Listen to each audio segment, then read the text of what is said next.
सध्या सर्वत्र दिवाळीची जय्यत तयारी सुरू असून बच्चे कंपनी दिवाळीची आतुरतेनं वाट पाहत आहेत। दिवाळीत नवीन कपडे, फटाके यामुळे लहान मुलांमध्ये वेगळाच उत्साह दिसून येतो। एकीकडे ही स्थिती असताना दुसरीकडे समाजातील उपेक्षित वर्गातील मुलं दिवाळीच्या या झगमगाटापासून दूर राहतात। ड्रीम फाउंडेशनने सामाजिक बांधिलकी जपत या वंचित मुलांसमवेत दीपावली उत्साहात साजरी केली। मुलांना नवीन कपडे, फराळ, फटाके आणि पुस्तकांचं वाटप करून त्यांचा आनंद अधिक द्विगुणित करण्यात आला।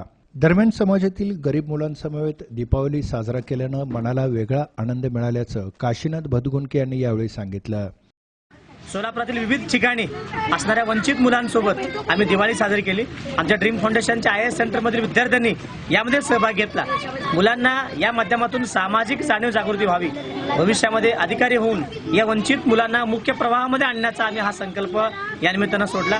आज जिल्हा परिषदेच्या आवारामध्ये असणाऱ्या वंचित शाळेतील मुलांना याचे प्रमुख प्रसाद मोहिते आणि त्यांची सर्व टीम यांना आम्ही संकल्पना सांगितली आणि त्यातल्या 42 विद्यार्थ्यांना हे आज आपण नवीन कपडे दिलो। या माध्यमातून त्यांच्या आनंदामध्ये सहभागी होऊन त्यांच्यासोबत दिवाळी साजरी करण्याचा आम्ही प्रयत्न केला। ड्रीम फाउंडेशनच्या या उपक्रमाचं प्रसाद मोहिते यांनीही कौतुक केलं। त्यांना चांगले संस्कार घालण्याचा प्रयत्न करतात। त्याबरोबर गुरुशांत धतुरगावकर असतील, मनोज देवकर असतील, प्रवीण डोके असतील, आमचे सहकारी बालाजी ढवळे आणि ब्रह्मदेव माने या सर्वांचं सहकार्य आम्हाला वेळोवेळी लाभत असतं। मी या ठिकाणी आज आमच्या मुलांसोबत ड्रीम फाउंडेशनचे काशीनाथ भदगुंके सर यांनी येऊन आमच्या मुलांसोबत दिवाळी साजरी केली, त्याबद्दल त्यांचं धन्यवाद मानतो आणि समाजातील अशाच दानशूर व्यक्तींनी या मुलांसोबत वेळ घालवावा, त्यांना चांगले संस्कार देण्याचा प्रयत्न करावा अशी मी या ठिकाणी यांना विनंती करतो।